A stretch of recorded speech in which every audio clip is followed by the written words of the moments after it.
I think I might do the whole review like this.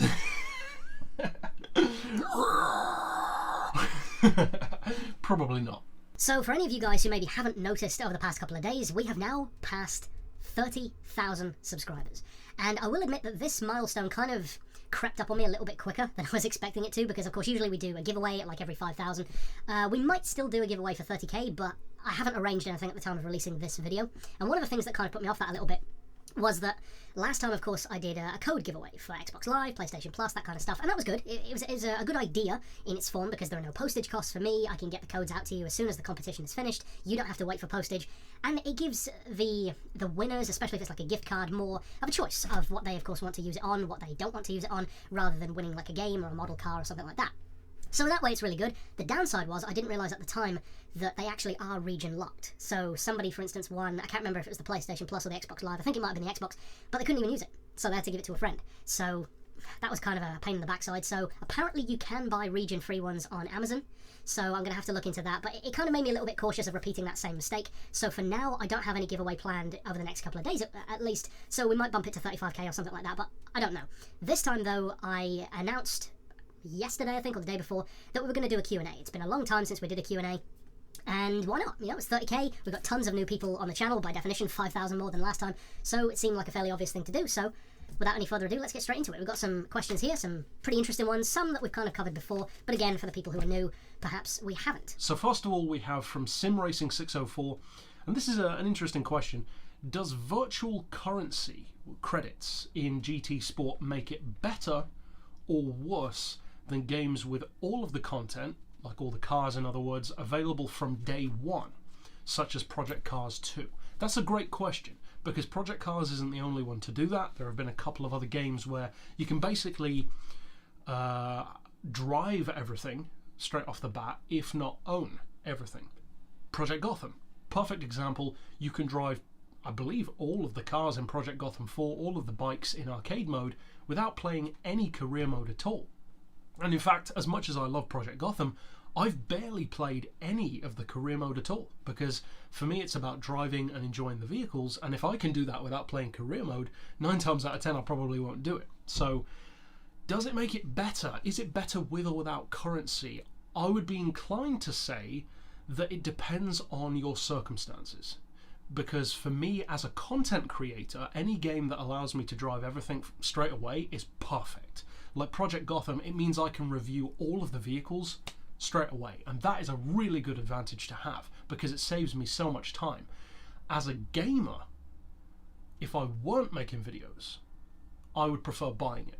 And in fact, again, we've touched on this before, I would prefer winning them. Because winning those cars, unlocking cars, especially if, like with Gran Turismo 4, there were certain cars that were completely hidden, but also certain cars which you could see but you couldn't buy, or in other games like the old TOCA games on the PlayStation 1, you could see the silhouette of the car but not actually use it or see what it was. We've talked about that before, we've talked about it in Beards and Cars. I miss that, we need that brought back, because it is a great idea. The next question is from Flano. This is actually a question that I've gotten quite a few times actually, so I may have to do something about it. Will I ever do an episode of Beards and Cars about beards? The amount of times I've had this question. In theory, we could do an episode of Beards and Cars about beards, maybe episode 100 or something. We're on, I'm not actually sure what episode we're on, because according to the description, which I of course update every week, this week was episode 69. But in the playlist, there are 72 episodes. So I'm not sure what's happened there. Either I've added something to the playlist that shouldn't be there, but I can't see any, or I've done the description wrong at some point in one of the videos and I haven't updated it. But for that to happen from 69 to 72, that doesn't really make sense. So I'm not sure what's happened there with the playlist. I'll have to check that out, but we could do an episode of Beards and Cars talking at least in part about beards, because sometimes an episode like that will have like 2 topics or 3, but there's not really that much to talk about. I mean, I know it's part of the title, but it's kind of, you know, it's just a cheeky title really. But sure, in theory we could talk about beards in one of the Beards and Cars episodes. Next question is from Guido Goss, very supportive member on the channel. You've been around for a while now, competition winner as well. Which 20 million credit car should you buy first in GT Sport and why? This is a good question because despite the fact that the game has been out for a long time, there are still lots of people who haven't bought any of them and maybe haven't even won one. I've never won any of the 20 million credit cars. In fact, I've never really won anything beyond 1 million in the daily prize draw. So, my honest answer, of course, is don't buy any of them. Buy the Daytona Cobra, because it's 5 million credits cheaper, it can win the same races, and it's a better car. It's not faster, but I think it's a better car. I prefer the car. However, if you do want to buy one of the 20 million credit cars, I would say probably the Jaguar, because we have 4 at the moment. I believe they might bring the Golf GT40 back, but of course we'll have to wait and see. The 250 GTO, don't get that. Get that one last, because it's nowhere near fast enough to keep up. It's got the same problem as the Alfa Romeo. It's just not fast enough. Completely different kind of race car. So the Ford Mark IV, the Jag XJ13 and the Ferrari P4 are the 3 big dogs. And each of them are very different. The Ford Mark IV is way better now than it was before, so it's a worthy option, great top-end speed. The Jaguar is, I would say, the best because of its all-round ability. It looks great, sounds great, great cockpit view, smooth handling. It's a little bit lighter than the Ford, but it's not as twitchy as the Ferrari. Good top speed, good power, good acceleration. It's got everything. However, the Ferrari is also really good because it's a lot lighter. It's like 790 something kilos, and the handling is the most similar to a modern prototype. So it's twitchier, less forgiving, more slippery, but potentially quicker through corners. So I'd say the Ferrari or the Jag. Overall, the Jag. That's what I'd go for first, at least. But I'd recommend getting them both. Maybe the Ford as well, but definitely the Jag and the Ferrari, because they're different, but they're both really good. Next question is from Something Long and Complicated, who asks, what do I know about Brazilian cars, such as Puma, Brasilia, Kombi, Opala, Chevette? Not that much, actually. I must admit I haven't looked into the Brazilian car industry that much. I think the most that I know about it would probably just be some of the Brazilian Volkswagen variants, like the, is it the SP2 or the SP1, that Volkswagen sports car?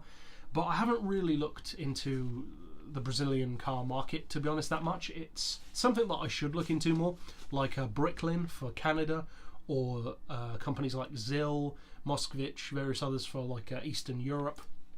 So there are definitely holes in my overall knowledge of cars, because as I've said before, I think I'm not like a specialist in any one particular brand. I'm more like a local doctor.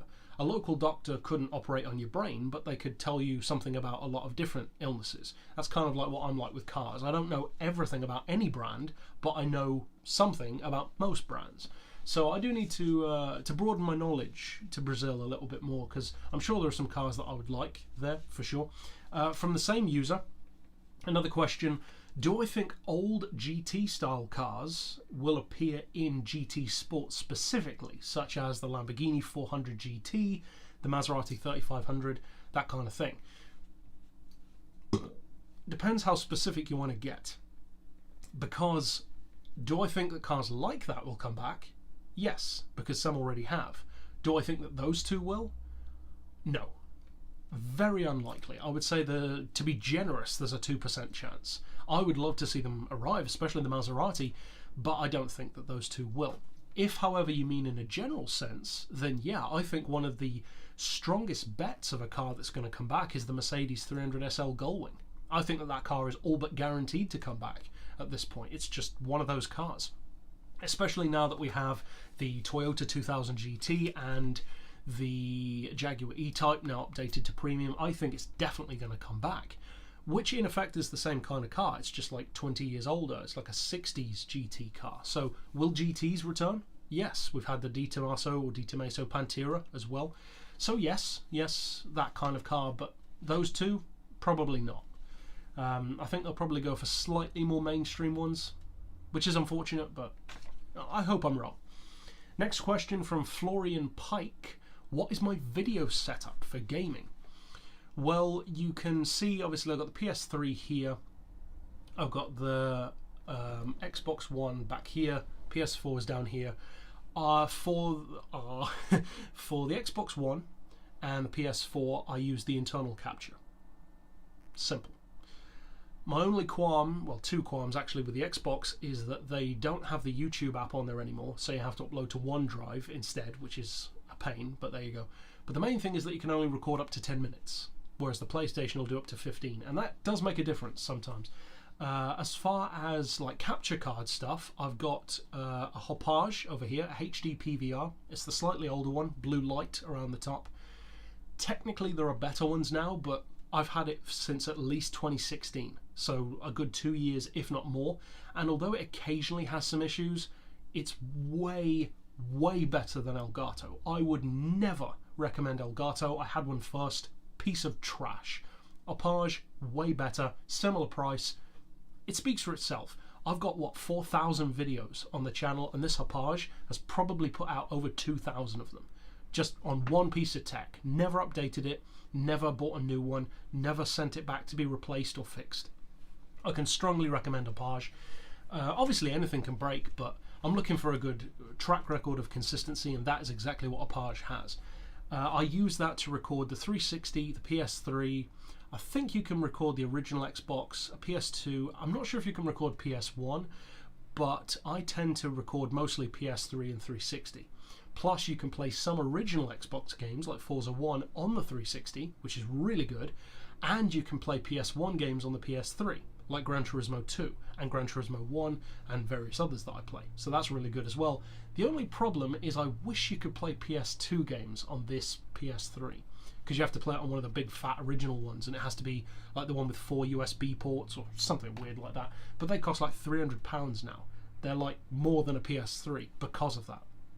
So I'm not buying one of them just to do that. So again, I'll have to look into an emulator or something. I don't know. But that's basically my video setup. Same question, same person asking the question, how many hours have I played on GT Sport? Well, as you can see, I've got the page open here. It's not as many as you might think, just under 600. Just under 600 hours played, so doesn't really sound that much to me. It's probably not as many hours as many of you guys, because if you think about it, I do a ton of GT Sport content, but I also do a ton of content on so many other games, so it's not like I'm only playing this. I play Gran Turismo Sport basically just to make videos. I don't really play it just to play it. But we'll get back to that in another question later on. And again, same user. What is my favourite car in GT Sport currently and overall, so in real life? Second part of the question, many of you already know anyway. My favourite car in GT Sport, of course this is all dependent on what patches and updates happen, but currently I think it would have to be the Daytona Cobra, the Shelby Daytona Cobra. I adore that car. I loved it in GT6 already, and it's even better now. It looks even better, the physics are even better, it's more authentic but somehow feels more useful as well, and the sound is better as well. Plus the fact that you can do more in-depth paint. For me, the Nissan R92 CP would be second only to that, because of course, well, we'll get to that in a while, but as many of you know, for obvious reasons, the R92 CP. As far as my favourite car ever in real life, as many of you know, the Ferrari FF. There are tons of cars that I absolutely love. I did my whole top 50 series of my favourite vehicles of all time. The FF is number one. It's my favourite car and it's my dream car. A Ferrari FF alongside an SSC Ultimate Aero would be my 2-car dream garage. Daily driver, hypercar. That would be my 2. Next question is from Tyler Baker, and you're on the Discord server. I see you, bud. Do I prefer, this is another good question, do I prefer the performance points or PP system in GT6 and GT5, I think, or do I prefer the N-Class system plus, I guess, the group system in GT Sport? PP. Performance points, no question. Far more accurate. There were some vehicles which were inaccurate, like the Red Bull Junior, but apart from those very rare occasions, it worked like a charm. You'd occasionally have a car that was OP, like a Chaparral 2J or a Ford Focus RS, but in general, it worked very well. And if you go back to the game now, you can see how well it used to work. it was very, very accurate. For the most part, like 95% of the time. And when you're talking about 1,200 cars, that's a very, very high accuracy rate, if not higher. In GT Sport, it's ridiculous, all over the place. Sometimes it works, sometimes it just doesn't. In the lower classes, you could have an N200 Peugeot 208 going up against an Alpine. You could have a Dodge Viper in N700 going up against a Dodge Charger. What kind of sense does that make? You could have a Mazda RX 500 going up against Mustang in N300. Whereas with performance points, that doesn't happen. It's far more accurate, and you would still have cars that were OP, but no way near as much. Plus, there was no Group X, and that's alone a huge advantage of the PP point system. Next question is from Cortina James. I believe you're also on the Discord server, I think. Interesting question, though. Not car related. What was my favourite lesson in school? Well, I'm not sure if I've discussed school before. I may have way back in the old QnA series, but I didn't actually go to secondary school at all. I came out of school when I was, I think, 8 or 9. So I went to primary school, because the way it works in the UK is primary school, secondary school, college, university. So I went to primary school until I was about 8 or 9. Then I was home tutored until I was 15. And then I went to an adults learning centre just to get my GCSEs for college. I only got 2 GCSEs, math and English, A+ in English, B in math, and then went to college. I needed 5 GCSEs minimum to do the car mechanics course, but they interviewed me and said I could go in anyway, even just with maths and English, because they could tell that I love cars, and that's what they really care about. 3 years at college to become a fully qualified car mechanic, and then now, we're now 5 years, almost 6 years away from college, and I've had various other jobs. Never actually worked as a mechanic though. I've had various other jobs, currently in the midst of changing jobs. But yeah, my favourite lesson at school, I guess that would be at home instead of at school. I don't think I really had a favourite lesson. Maybe science, but I also used to do some car mechanic stuff at home as well, so maybe that. But yeah, maybe art. I love to draw. I love art in various forms, so maybe art, maybe science, maybe mechanics, stuff like that. But I don't think I had any specific favourites.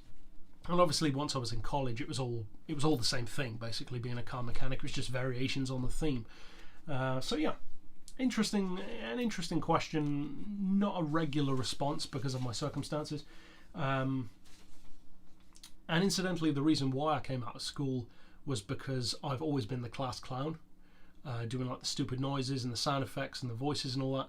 And my parents correctly assumed that it would be more efficient for me to learn on a one-to-one basis than in a whole class where each kid gets like 5% of the teacher's attention. Absolutely right. Totally true, and it worked. Got into college on 2 GCSEs. Next question from Ryan Maverick. I see you, bud. My right-hand man, creator of the Discord server. It's a good question as well, and not one which I would specifically have an immediate answer for. What is both my greatest and lowest moment in the history of my YouTube experience? Which, for those who don't know, this channel is from October 2009. So this is an old channel, almost a decade old. But I didn't start making Gran Turismo videos and taking it seriously until December of 2013. So technically the channel is much, much younger, more like 4 to 5 years. My greatest moment, I guess it depends on how you define a moment, because a moment technically is like a few seconds. So I don't think I've ever had a greatest moment, because it's not really that kind of thing.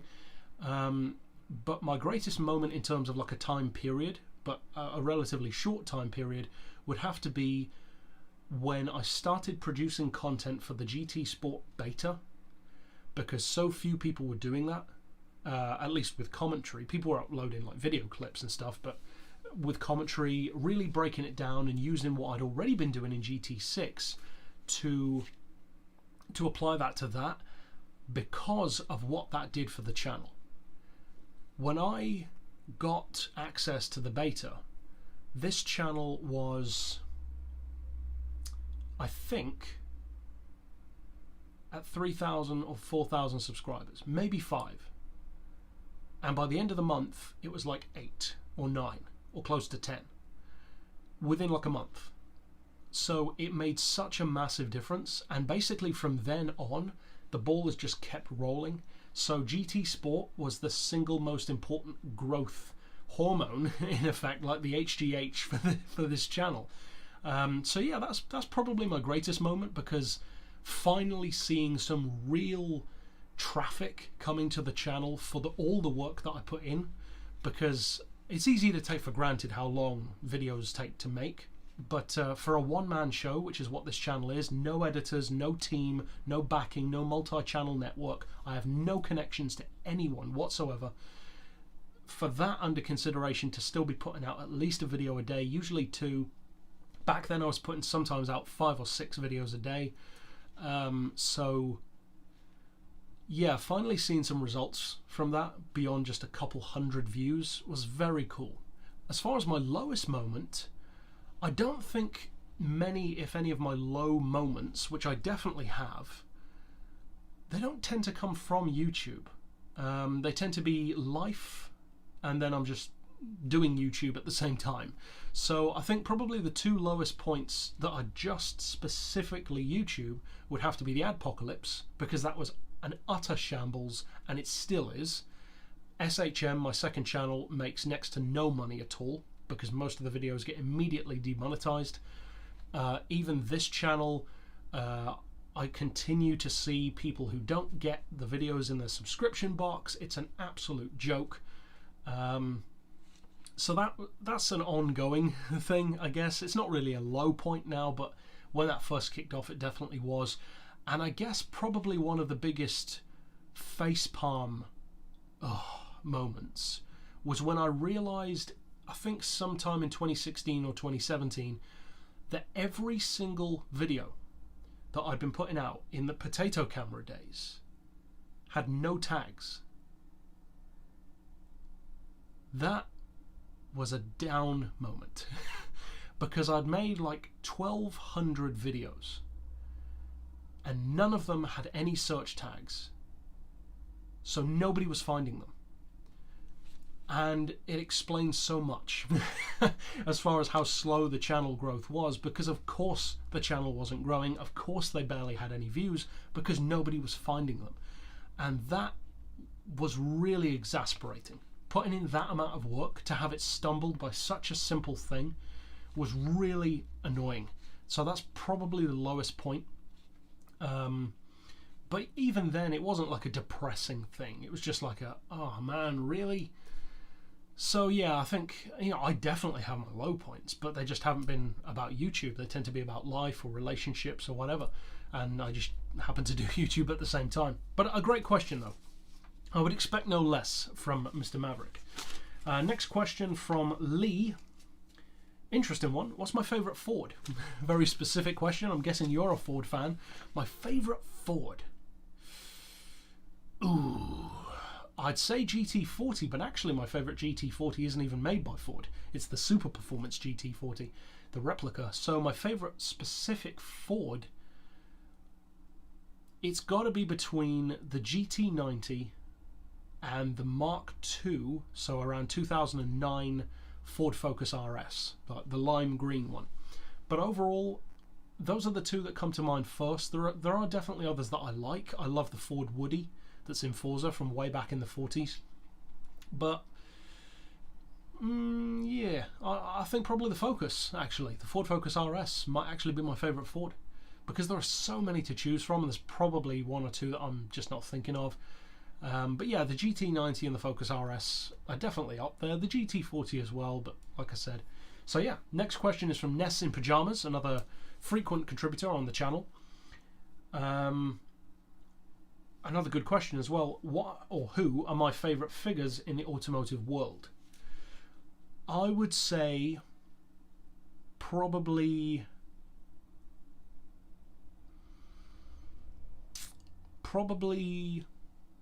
two people.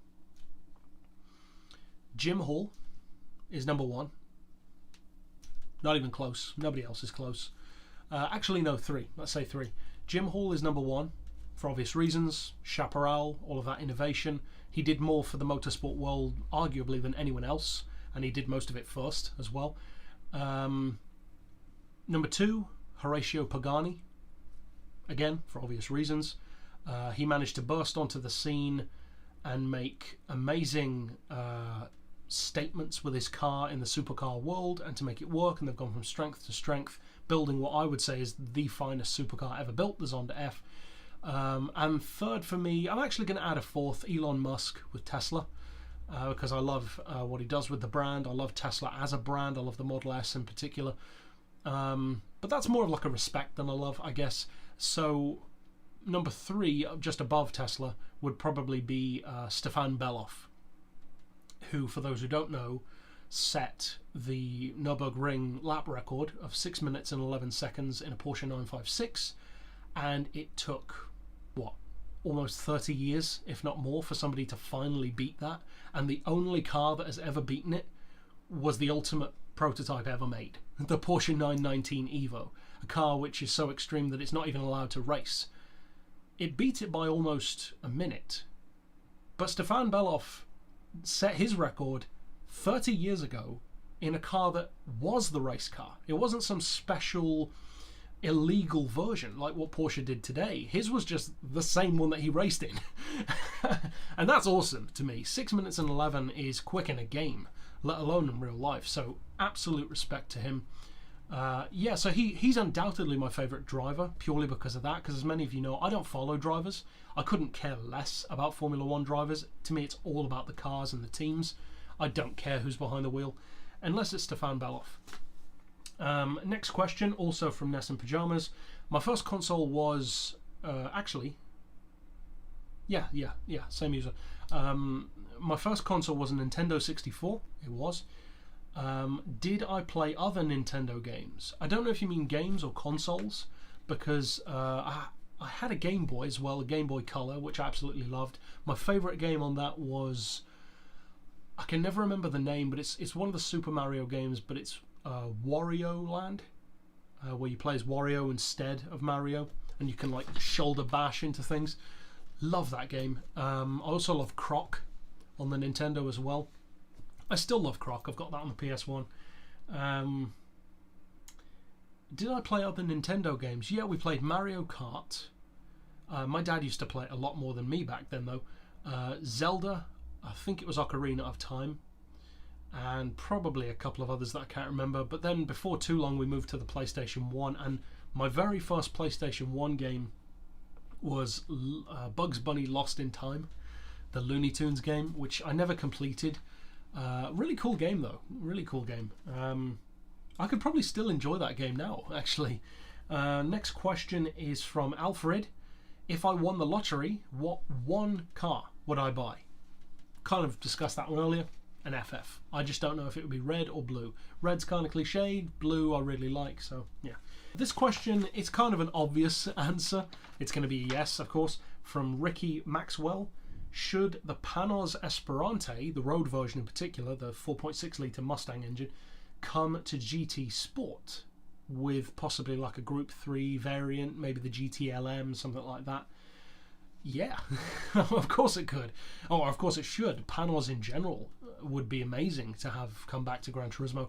I mean, you could easily fit every Panos model into like a different category in the game, because you've got the LMP1 Roadster S for Group 1, you've got the Abruzzi and the Esperante GTLM for Group 3, you've got the Esperante GTLM road car for N400, you've got the standard Esperante for N300, you could have the Panos GTR1 road car in N600, and that would be insanely dominant. You could have the GTR1 that we used to have, the Vistion silver one, in probably Group 1, and you could have the Panos A4, the little like aerial atom-ish kind of thing, which I'm not a fan of.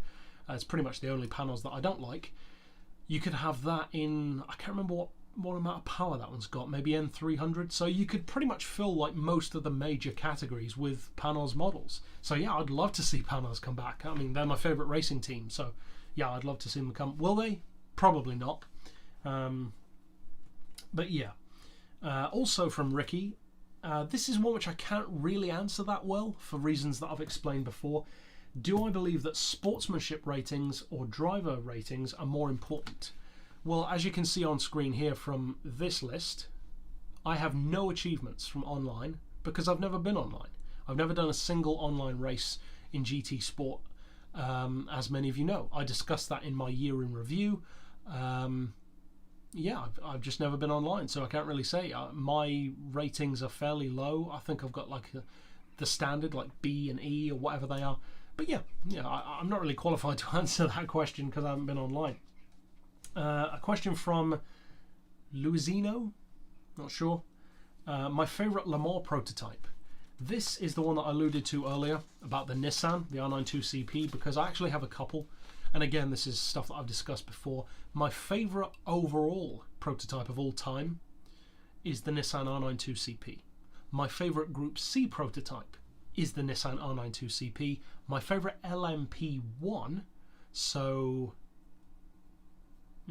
let's say my favourite LMP. So from LMP 900 and onward is the Cadillac, with the Panos in a very close second. It kind of goes back and forth for me, but I also absolutely adore the Aston Martin Lola, the B09-60, so those would be my three. And for GT1 prototypes, my favourite is the Panos GTR1. So yeah, and that's most of the major categories. You kind of got the grey area in like the mid-90s, but yeah. So overall, the R92CP.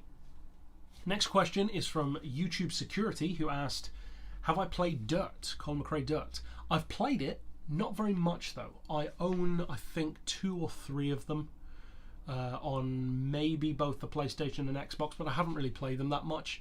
It's probably a game that I'd like to get around to, maybe to review some of the cars. Of course, we have discussed cars from the game, like the Colin McRae R4 in Unsung Heroes recently, but no, I've never got into the games. Tom Boller, I'm guessing it's Boller or Boll.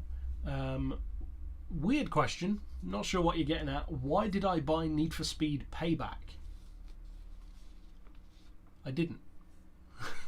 At least not that I'm aware of. I mean, I buy so many games and then don't get around to playing them for a while that I might have bought it, but as far as I'm aware, I don't even own that game. So maybe you meant to ask, why haven't I? I don't know. Next question from Thanos CSL. He asks, what is my favourite video of my own? That's a difficult question because I've got, like I said, almost 4,000 videos. So my favourite video of mine? I don't tend to watch my own videos that often.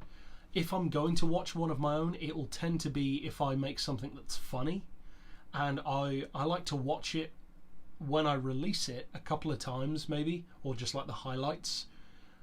So I would say probably my unboxing videos, maybe like for the Espace. Even recently, I myself really enjoyed my Aston Martin unboxing video. So yeah, probably one of those. I like to make shorts on YouTube as well. I have a series called Unsolved Mysteries. There are only 5 of them, but they are fictionalized stories incorporating real world facts. One of them is doing really well over 40,000 views. Doesn't make any money at all because of the apocalypse, but I occasionally make other stuff. I make like parodies. I did the retard chair ages ago. That one wasn't too funny, but I've done some short films. I did Etra V, which some of you will remember. That's like a 20-minute one. I did a couple of animated ones. So the most recent one that comes to mind would probably be the Aston Martin unboxing video. But yeah, pretty much anything with a bit more comedy in it would be one of my favourites. I don't really watch my own tunes or reviews. I'll sometimes watch a tune video and just skip forward a little bit to the numbers if I forget what I've done with a certain car. I need to do it again exactly the same. But yeah, I don't tend to watch like my reviews and stuff like that. So yeah, kind of a vague answer, but I can't really get much more specific than that. Next question is from Smaze or Smars09. What car do I drive? Some of you already know this, some of you don't. I don't. I actually don't drive. I know, almost 25, don't have a car, seems very strange. Having a car is one of those things which a combination of my personality and my life have just meant that I just don't own one so far. I plan to. I am going to get one hopefully within the next maybe 6 to 7 months, and that question as to what it will be will come up later, and I'm not going to say it specifically. We've discussed it on the Discord server, so I'll give you a clue, but I want it to be kind of a surprise as well. But I don't drive. No, for those of you who don't know, I have a part-time job. I'm moving into a full-time job very soon, which is going to be 192 hours a month minimum. So that plus YouTube is going to be a challenge, but it's way better money. And one of the reasons why I don't have a car, it's actually two. One is because I walk to work. I literally work a stone's throw away from my house, so I just don't need a car. But the second thing, to be completely transparent, is I couldn't afford to have a car before, because after leaving college I just couldn't find work. I was unemployed for the best part of 2 years. So when you're like 20 and 21 years old with like next to no work, it's such a waste of your prime years, and I can't change that. That's done. So unfortunately it's just a product of circumstance. But a combination with also my desire for certain things isn't as strong as other, kids my age or people my age now. Like, oh, I must have a car, I will buy anything just to be on the road. I've never had that personality. My friends have. They bought, the less than stellar first cars just to be on the road. That's all well and good. I'm the kind of personality where I don't mind waiting. In my case, waiting a long time extra, but then actually buying something that I love. Not just something to be on the road, but a car which I love and I'm proud of, and that is a badass first car. So next question is from King Kitten. What is my favourite food? Hard-hitting questions. My favourite food, that's actually a difficult one. I have 4 favourites overall, probably, actually. I love Chinese food, especially the more vegetable based stuff, the way that they shallow fry, all that kind of thing, if that's even correct. I love Indian food, curries, pretty much any kind of curry. I mean, obviously here on the channel I ate a Carolina Reaper pepper, so no curry is anywhere near that. I love curry. Curry might be my favourite because there's so much variation there. I'll have curry with pasta. I'll have curry with rice. Honestly, I actually won't have any curry at the moment because I'm on the Atkins diet. I've lost a ton of weight on that. It's still going really well. For those of you who don't know, how much do I currently weigh? The last time I weighed myself, which was last week, I was, I think, 18 stone 7, which is massive for most people, but I am 6'3", so I've always been big anyway, so it's still not as healthy as I'd like to be. I think I'd like to be 16 stone, but I'm currently about 18 and a half. This time last year, and if you look at my videos you can tell, I was 23 stone this time last year, or roughly this time last year, so I was about 322 pounds. Now I think I'm like 270, maybe 280, so huge difference. And I've tried a few different diets. I've done really high carb diets, just rice and chicken, that worked really well. Currently I'm on the Atkins, which is really good but difficult to stick to because you miss sugar. But I tell you what, I can strongly recommend the Atkins. It works so well. Bacon, fried eggs, as much ham as you want, cheese. It's a fantastic diet. But I miss stuff like Monster Energies, I miss ice cream, I miss chocolate, because you can't have the sugar. But what was the question? Oh, favourite food. So yeah, my curries, Chinese, fish and chips, British traditional food, and the fourth one is Italian. I love Italian food. Again, like the pasta. My two favourite specific foods are pasta and rice. I can literally just eat them on their own and love them. Maybe rice with a bit of salt on, but pasta for me, like fusilli, I'll just eat that straight out of the bowl. Love it. But I can't have any of that because it's all carbs. I miss it. Next question is from Brendan Joyce. Another good question. What inspired me to become a YouTuber about cars and movies? Well, yeah, as some of you don't know, I do have a second channel. I actually have 3 channels on YouTube, but there's only one video on my third channel, and I don't think any of you will find that channel. Some of you, no, probably none of you know. But I have 2 primary channels. One, of course, this one for gaming. Second channel for movies, SHM. What inspired me? Well, what inspired me for this one, which has always been the main channel, HSG, is of course my love for cars. In terms of my work ethic, I'm very, very heavily inspired. I continue to be, and I always have been, by Rhett and Link. They are my favourite YouTubers. They have an incredible work ethic. They are OG YouTubers. They do things the way I believe things should be done, for the most part. And they have so much content. They do podcast, they do daily videos on GMM, they do music video specials, they do tons of stuff. In part, Beards and Cars was kind of inspired by Ear Biscuits, their podcast series. My Unsolved Mystery series was inspired by Rhett telling his kids stories that are completely fictional to teach them not to trust people. GMM, having it every morning, inspired me to do stuff every day. So yeah, they are by far my biggest inspirations. In terms of my style, I'm kind of inspired quite a bit actually by Little Jimmy 835, who's a relatively small channel. He used to be a bigger channel than me actually, but he did some series called What Happened to the Alien and Predator series and What Happened to the Terminator franchise. And he kind of inspired me with his vibe. He's kind of got this dry sarcasm, but clearly voiced videos, a lot of visual stuff rather than him being on camera. That inspired me a lot, and you can kind of recognize the similarity between us. He's an Aussie guy. So yeah, I'd say Little Jimmy 835 and Rhett and Link are by far my 2 biggest inspirations. And also to some degree PewDiePie, in terms of just taking things on the chin and moving on with it, and don't let people get to you, because people do, but yeah, hopefully I won't make the mistakes that he did. And continues to occasionally. As far as the movie side of things, well, again, I've always loved movies, especially horror. That's what I focus in on with the second channel. As far as my inspiration of how I do it, I don't really have an inspiration. I guess the closest thing to an inspiration would be maybe Chris Stuckman, in terms of his style of video. Relatively low production value, just gets on with it. I like that, and he's consistent, and yeah. Next question is from Anindia. Not sure. Will I show my game and model collection? Well, I kind of have before.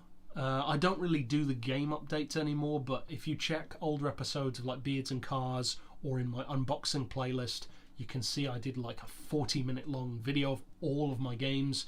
I've covered the cars in unboxing videos individually. I've done Beards and Cars about those as well, so you can find all that stuff if you want to. I'm not going to go through all of that now. Next question from Natsu. What car will I get in real life? Interesting phrasing. Sounds like you might already be on the Discord and know that I don't have one.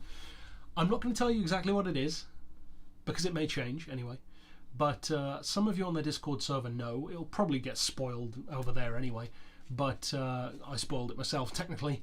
But I will give you one clue as to what my first car is going to be. I actually plan to get, because of the new job that I'm getting, actually I completely forgot this earlier, on a slight tangent, but it does apply. when I was saying about why I don't have a car, I said that there are a couple of reasons. One is because I couldn't afford one. The other is because I don't need one. The third reason is because I decided within myself that I didn't want to get a car until I was in a financial position to, in effect, waste the money. Now, I don't mean waste the money literally, but any car is a money pit. So I didn't want to be in a position where I had to rely on the car.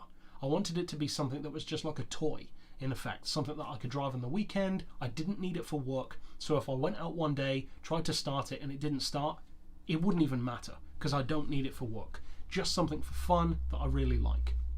So with that in mind, I want to get a car first, and then I want to get a motorbike. I already know what car I want and what bike I want. They're well within budget, which is why I'm saying that I should hopefully be on the road within 6 or 7 months. When I start my new job, I plan to get my car and motorbike license back to back, because especially with a motorbike, having your license for a longer time makes a huge difference. And I'm going to do that intensive, the intensive full motorbike license that you can do once you're 25, which I will be, which allows you to ride any size bike immediately, because there's no way I'm getting a 50 or a 125 motorbike. I'll look like Donkey Kong on a go-kart. So the one clue that I'll give you as to what I want my first car to be, and I do have a number of options, so we'll see, is it has a V10 engine. And that's the only clue that I'll give you. There are quite a few ways that you could go with that clue, but we'll see how it pans out. Next question is from Andre, who asks, what is my favourite Japanese car? That's a good question. My favourite Japanese car, I guess overall, it's probably got to be the Nissan R92CP again, but I would say my second, in fact, to go top 5, R92CP.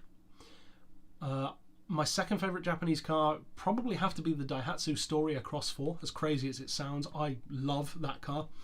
My favourite JDM car, you could technically say the Daihatsu is, but not really. The Honda Integra. The Honda Integra DC2 DB5, the 4-door version, super rare. Then I would say Mazda FD RX-7, probably the late model like the Bathurst. And then 5th, Toyota GT1 road car. Probably those 5. But there are tons of Japanese cars that I love. I like the R33, I like the Isuzu 117, I like the Daihatsu Move SRXX. There's a ton of Japanese cars that I love. But R92CP would probably have to be number 1. Next question from Mwama. Not sure. What's my favourite people carriers? But no espace. Got to have a minimum of 5 seats. Well, that also cancels out the Citroen Zara Picasso Cup, because that only has 4 seats. I actually really like camper van type vehicles. That was what I originally planned to get as my first car. I was strongly considering getting a Chevy G20, an Explorer, the 5.7 litre with the spare wheel on the back. I love stuff like that. So some of those are kind of like people carriers, like the Mazda Bongo or Mitsubishi Delica, that kind of thing. I don't really have favourite people carriers in general though. So I would say probably, actually, one did just come to mind, probably the Mazda Premacy, I think it is, or the Mazda 5, but the hydrogen rotary hybrid concept version, whatever it's called. But Mazda made a couple of like concept hydrogen ones. So yeah, probably that. It's a concept only, but in a production sense, I'm not really a fan of any people carriers in particular. They do a job, you know. It's a minivan. So probably some Japanese one like the Delica, maybe, because they've got like 9 seats instead of the 7 that I have in America and Europe. Next question from Wesley: what form of racing would I participate in if I could? Well, I'm not the best of drivers, so I probably wouldn't be that competitive. You know, I'm fast enough to win most things. You know, beat the AI easily, go up against real people. I have a pretty good win ratio. Certain games more than others, of course, but the only racing I've done is in karts, and I'm always the slowest of the group by like 2 seconds maybe. Competing in racing just doesn't really appeal to me. So if it was going to be any, Le Mans 24-hour race, pretty obvious one. So probably that. I have been invited actually by another member of the community here, and many of you guys will know him from GT Planet, from Gran Turismo, Nathan Howe from New Zealand. He races in the 24 Hours of Le Mans, like banger racing in New Zealand. He invited me to be a driver for that. I wasn't able to, but maybe something like that. Yeah, because it's got more of the fun factor, you know, because I like endurance. But yeah, either that or Le Mans. And finally, the last question from Andre. Similar question. What form of motorsports, if any, do I watch? Again, we have kind of touched on this before. I don't actually watch any motorsport. If I'm going to watch any, it would be Le Mans, like highlights, something like that. But again, even for Le Mans, even though Le Mans is my favourite race, I still don't watch it. Maybe catch a bit of rallying, occasionally some F1, but in general I don't. I just watch highlights, check out who won. That's about it. But yeah, that's it overall for the questions. Thank you guys for your submissions, and also thank you all for 30,000 subscribers. It's another amazing milestone, and as I said, I think last time in like the 25k videos, I predicted that we could hit 30,000 by the end of the year and surpass 8 million views. Well, I mean, the 8 million views we destroyed. We are almost like 9 million now already, but I wasn't certain about the subscriber milestone because it just doesn't always go that way, but it has. It's you know, November. I thought maybe December, but November, and we've already got there, so that's awesome. If the channel continues at the same rate of growth, or roughly the same, which is about usually, well, it's a minimum of 1,000 people a month joining the channel. Usually it's more like 1,300 or 1,400. So by the end of this year, we might be closer to 32,000, maybe 31,500 by the time 2018 finishes. So yeah, pretty cool. Amazing growth. Welcome to the 5,000 of you who weren't here last time, and thank you very much, of course, to the 25,000, and even more so the 20, even more so the 10, and as you go farther back, of course, to those who've been here for the whole journey. And I know many of you are still here. The views aren't amazing in comparison to the subscribers because of the whole algorithm thing and clicking the bell, and but you know, it's going well. I don't need the channel to live on because I have the job, but of course it would be nice to get to the point where I could do YouTube full time, but we'll have to see how that goes. But yeah, thank you once again for 30,000. Don't know what I'm doing for a giveaway this time. I might do a special edition livery, but again, I've been really busy with swapping jobs. I went away last weekend, various other things, certain distractions that some of you know about in the lady friend side of things that many of you on Discord already know about, which tends to take up most of your thinking time. But yeah, that's it for the Q&A. Thank you for the questions, and I'll see you next time. But for now, as always, thanks for watching.